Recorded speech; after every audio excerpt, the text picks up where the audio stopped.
Hi, welcome back and thanks for joining me for this episode. So the body is finally off the chassis here. I'm going to take you for a little walk around the rolling chassis that AK supply. I haven't looked around it myself yet, so we'll just see what we can see. And then the main part of this video is actually going to involve setting up the dashboard, making the holes, fitting up the dials and a bit of wiring. So let's get on with the chassis tour.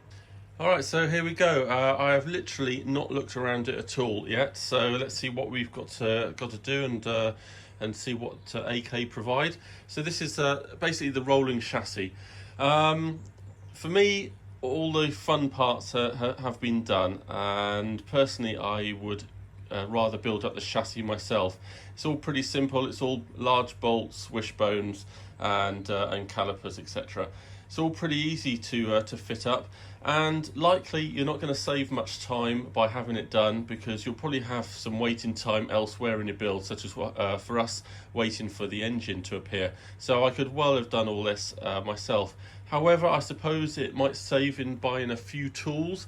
The brake lines and fuel lines have been laid, so there's no need for us to get pipe bending tools.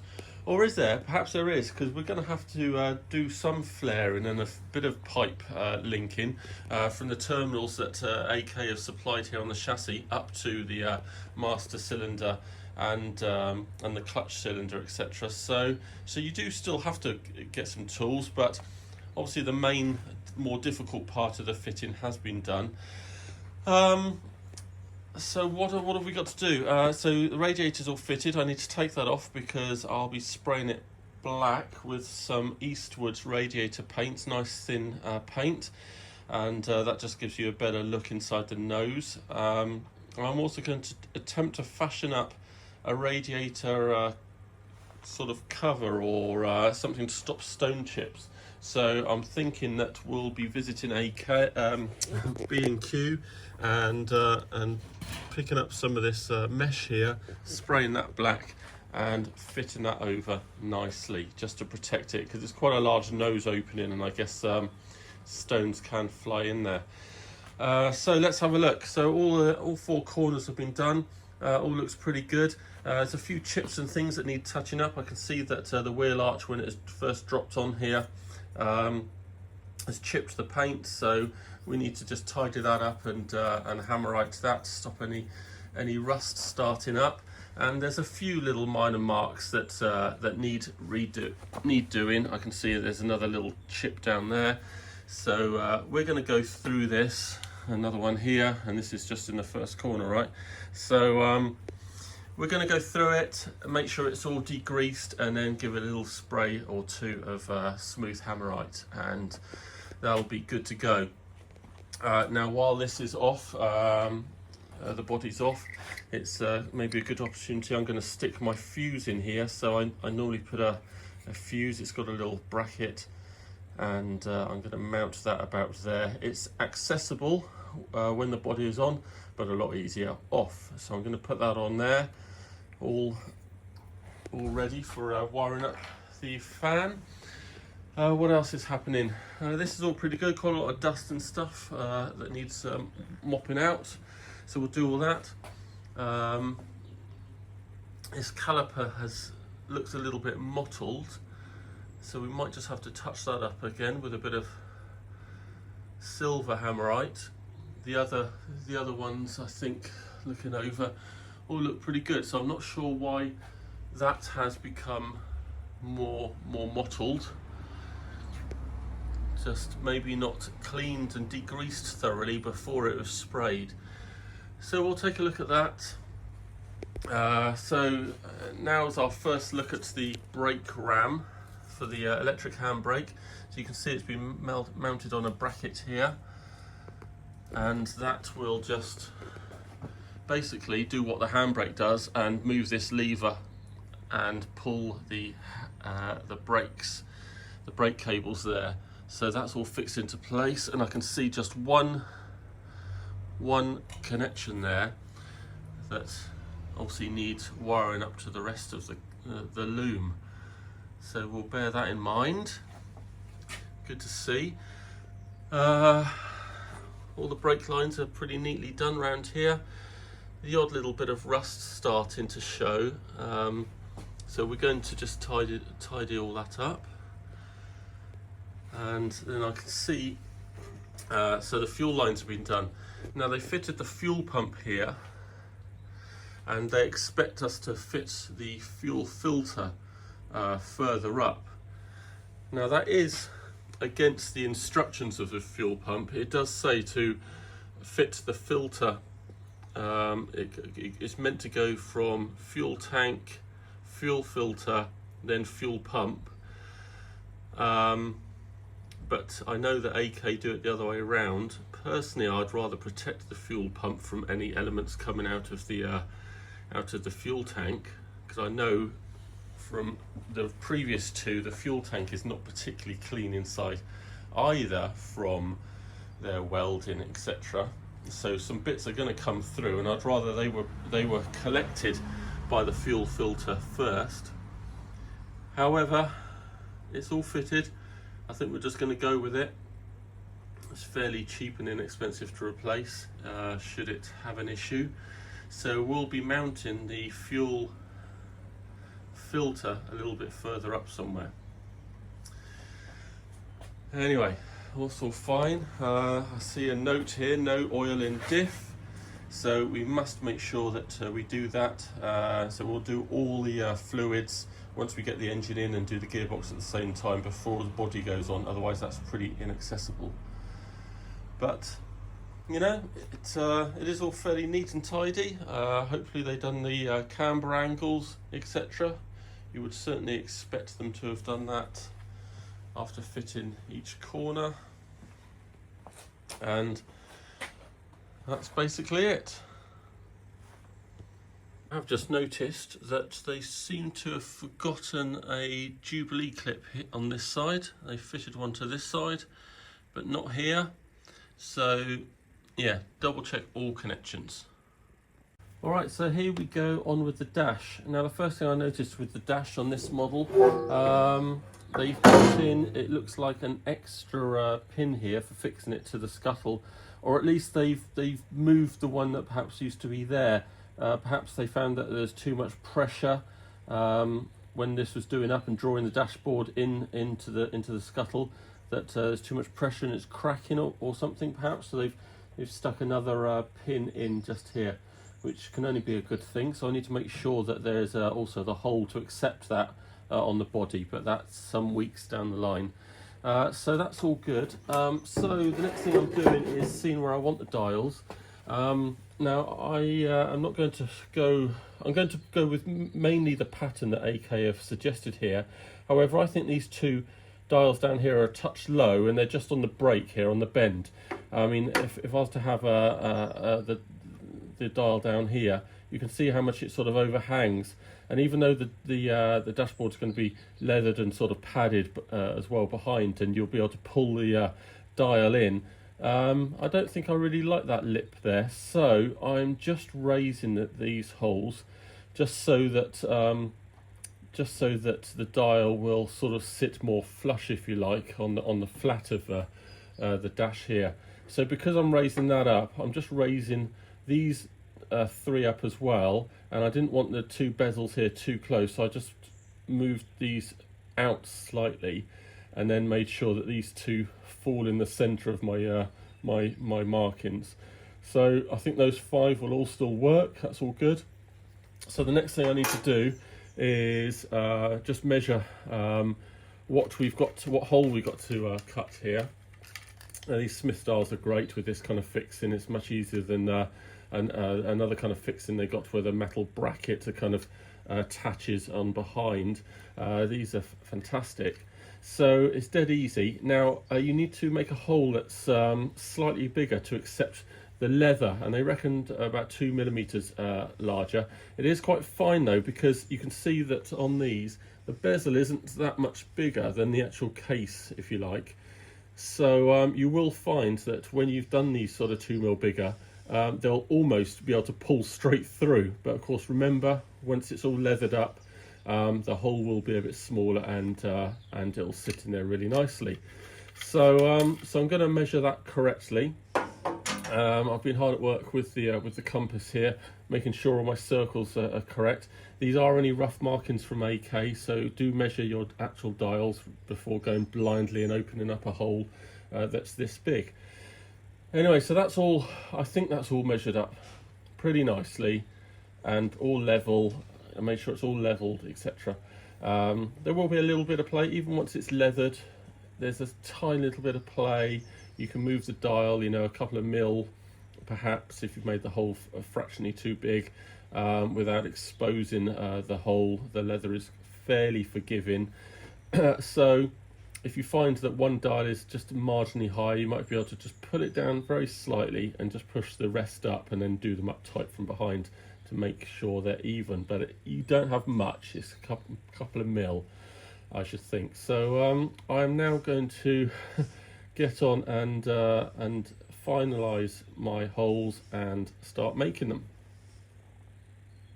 Okay, so I'm well aware that I'm meant to be videoing what I do, but I'm outside in the dull light here in the rain. Basically, I'm just getting it done. But I've marked up my holes. I've drilled a very small, couple of mil hole, just so that I can my arbor sort of drill bit can find the center, and then I'm just basically going at it and taking out the holes. This is a 51 mil, which I think gives plenty enough room. We'll just check it out with a dial later, but I've got two more of this side to do in here. So I'm just going to carry on drilling here. It's pretty easy. Just keep the drill nice and level, and no real pressure required. Otherwise, you're going to start going off at a bit of an angle, and it might get a bit oval or a bit larger than you want. So that's all I'm doing. So I'll see you back in the dry garage. Alright, so it just got too dark outside, and cutting this stuff is not something I want to do inside, so we're going to stop there. But these holes here are pretty good. I think my size here was about 101, so that is really nice. You think it's going to fall through, and it looks, it does the touch, but as soon as the leather's folded round inside, that's going to look really nice just there. Now my 51 mil is a touch, well, it doesn't actually allow it through really, so it is a little tight. I'm just going to tease that out with a file. Won't take much at all, and that'll drop straight in, remembering to leave a bit of room there for the leather to be folded round inside. So that's that. Got to open up these light holes just a smidge. I'm going to take that really steady as well with my hole bit, and just keep on pressing in and taking out another couple of mils, but they're all lined up real nice, so that's great. So what's left? I've got to do the starter hole, which will be simple as well, but I've then got to do some other holes around here following the shape of the tunnel. Now I think I'm going to have to wait until I've actually got it installed, if you like, inside the body, which I might be able to hook up soon when it stops raining, once I've got the cover off the body sitting outside, and then I can put the curved tunnel up against here, draw a nice line, and then mark out the position for my 5 switches, I think. So we'll do that later after I've finished opening out these. Here we are, daylight again, so I can crack on. Now I've made some more holes, just finished off the warning light holes. They're all nice, about 1 mil clearance all the way around for the leather. Did my starter button, but now I need to do all the hazard light buttons, etc., and for the fan. Now to do that I need to fit the dash. Now AK don't put the holes in the dash, so I'm going to have to center this dash, mark the holes for the studs that are sticking out, and then mount it up there. Then once I've got it mounted, I can get my curved tunnel and put it up against the bottom of the dash and make my make a mark of the radius, and then position my buttons accordingly. So right now I'm going to try and center this dash up against the scuttle and make the holes. you can see there's quite a few marks left by AK. Even they're not sure where to put the holes. So we're going to do our best, and it doesn't matter if they're a little large or anything. They're held in by sort of wing nuts, and there's enough holes that nothing's going to move anyway when it's all tightened and buttoned up. So I'm going to just mark it up right now. Alright, so just a couple of minutes in, and I'm realising that the top of the dash here is not a nice curve that mirrors the scuttle. So I'm going to have to take off these high spots and make this a nice curve all the way around, and then we can properly make the holes that I've made already. A couple of attempts at each one, and as I get closer to pushing this in, that's when I realise that this is just not happening at all, and this will not push right up underneath here, because this tail here needs to be trimmed off. It just goes off at an angle, so we need to trim that off in line with this curve here. So a little bit of work there before we can push this up and snug it in home. Alright then, so the process of this was basically to get the dashboard fitted up into the scuttle. The holes that are required are actually quite large, because the studs go in one direction, and then as this is tightened and it flexes, the studs kind of change direction, and if you've got two studs facing different ways through the hole, then it's really hard to remove and pull this out, because it's all jamming itself in. So you end up doing the holes fairly large, which is fine because they got really large washers on the back and butterfly nuts. So it's all dead easy to undo and do up. So once this is all lined up, I then had to get to the radius for my curved centre tunnel. So I just put the curved centre tunnel up fairly accurately and made a line, knowing that wouldn't be the final position, because obviously this curve slightly changes as you push this up, because the dash actually sits on top of this. But I got it really close, kept on trimming. So now we're at a situation where the curved centre tunnel can get into its final position, like that, and the dash can just sit nicely on it. So it meant doing a nice radius here, and also took off about 5 mil down each side, curved it around. And you have to remember that this is going to be padded and leathered, and a bit of padding and leather on here. So you do need to still have a little gap. Now, from what I understand, you've got the angle of the dash here, but this face should be vertical. So with it vertical about like that, I've got a little bit of movement, which I'm really pleased with, and it'll all hold itself together really nicely once it's all leathered up. So I'm actually really pleased with the gapping I've got there. And I can now do a nice radius curve here and mark up my last, I think 5, maybe 6 buttons for all the hazard warning lights and fog lights, etc. So that's really cool. And then once I've done that, I'm going to make a hole straight through this side, not to everyone's liking, for the ignition key. The ignition key fairly low down, so it doesn't foul the stalks, which it will do if it's just dead in the middle. But I like it that you can put the ignition key in quite subtly over here, and then you have all the drama and the theatre of pressing the start button and firing up the engine. So it's pretty cool. Also, it gets around any IVA issues with any keys dangling around here. A lot of people end up putting the key around here, which is within the radius of the steering wheel, and so passes IVA. But I don't particularly like a key dangling up here, wearing my leather away or just making a noise. I'm going to put it over there. So it's quite a nice clean solution, but it does require a lot of work and can hinder taking the dash on and off unless you know it's there and you've got the extra couple of wires going over the top.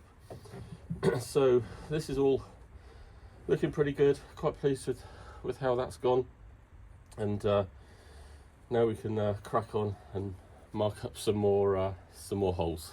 So there we go, the finished article. It's pretty good. Pretty pleased with all my spacing there. Nice radius at the bottom, start button's good, and all the dials are looking excellent. Obviously they're a little bit off at the moment because they're just literally hanging in the holes because there's nothing to keep them tight, the leather isn't on yet. So that's all good. Now I have omitted to do my USB charging point, which I'm going to just put in the side of the glove box there. So I need to make that hole, and I'll probably do that when I have to take it all out when it goes to its trimmers. I'll just buzz the hole in quickly, but I'll have the wiring in place. And also, the Speedo actually has 2 little buttons for reset and programming, and I usually put the 2 little buttons just under here because they're not radiused. You can't put them on the front of the dash really, and plus they look a little bit unsightly. So it's just kind of a reset button and a programming button, I think, and I just put them in there because the length of the cable is just sort of about this long, so it goes quite nicely just there. I don't want to put them anywhere else, just to keep them accessible but out the way. So I think we are done. All right, so I'm back outside again, which is where I don't want to be because it's damn cold today. I've realised, just when I thought I was going to be able to get on some wiring, that I've forgotten to cut out the hole for the steering column. Now that's got its own issues, so let's have a look at that. All right, so I need to be cutting out this steering column hole. I need to do it now because the amount of dust and vibration is not going to be good for all the dials and stuff, which I've now removed again. So let's go and have a look at what's going on here. Now I thought I could just get the steering column back in here and it'd all be good. However, seems that we need to do a bit more trimming with the steering column because this arm at the back here has to slide onto that bracket, and we're being restricted by the flat plate across the top. So I need to be cutting an angle off of that flat plate just at the back corner there, so that we can get in there against the side of the tunnel. So let's get on and do that. All right, so we've cut out that corner. It's now not fouling, and the steering column is installed. So that's set us back a little bit. But anyway, we're now in here, and all I'm going to be doing is sort of gradually lowering this into place and cutting out what I think is the hole.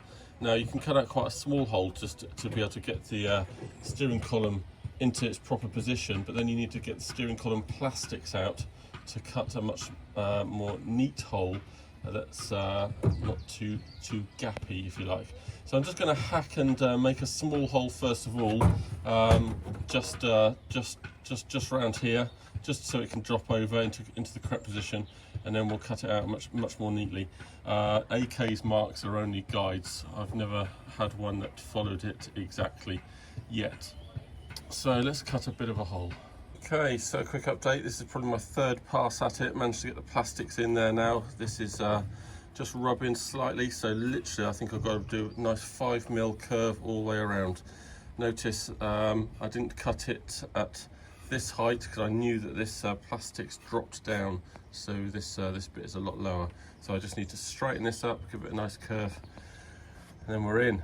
All right, we are pretty much there. I've got a nice gap around the left, around the top, maybe a touch tight up in this corner up here, and around the old barrel.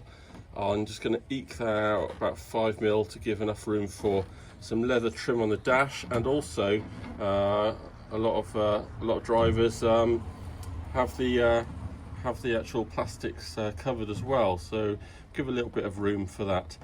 And it's really nice this, because as soon as you cut this whole dashboard becomes really flexible. So you can, even with a couple of butterfly nuts still done up, you can unhook the rest of it and lever it forward even when it's covered, leaving it in situ, so you can get a hand down the back and fiddle with wires or unplug and mess about or look at the heater, etc. So it's quite a nice little feature now that this has suddenly become very flexible. Anyway, I'm just going to trim this up very slightly. And whilst again we have got it off, I'm going to do the USB socket as well. I'm not going to do the ignition key just yet, but that will be going in there, around there somewhere.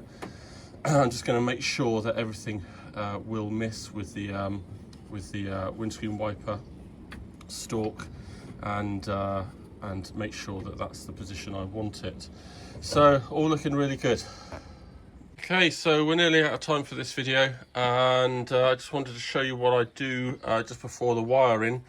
I like to put in these sort of buzz bars, if you like, because I think it helps with problem solving. Now, the wires are all going to be coming into the dials, and they require earths and power, etc. for lighting. And you can daisy chain the earths, no problem at all, and that'll probably be less wires and easier to do. However, if you've got a fault, then it's going to be harder to track down, and whereabouts in the loop of daisy chains is the fault, perhaps. So I like to do the earth from the wiring loom to one of these blocks here, and then earth everything else separately to the block. So then I know if something's got a fault, it's only that thing, you know, like the voltmeter or whatever else needs an earth. If that's not working, then I can start with that first, and it's not affecting anything else.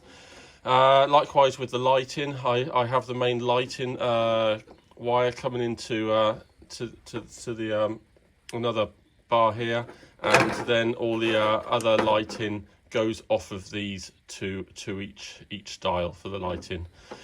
So it may mean slightly, I don't know, messier wiring, more wiring, but I like to do it mainly for fault finding, peace of mind, and I'm going to try my best at making it look nice and neat. So all I'm going to do is P40, I think, or P38, whichever is the finer body filler. I'm just going to put a smidge of body filler on the back of these, squidge them into place, and they hold firm. That is the last thing I'm going to be doing. Right, thanks for sticking with me through that video. It took a lot longer than I thought. However, really good to get the steering column fitted. We're one step ahead, and was obviously really necessary to successfully fit the dashboard. So that was good. Now, I'd like to say the next video would be fitting the engine. I've got a contact in a speed shop in the US that is trying to get one air freighted over. That'll probably take a lot longer than I think. So I think the next video will probably be the dashboard wiring. I'll see you again.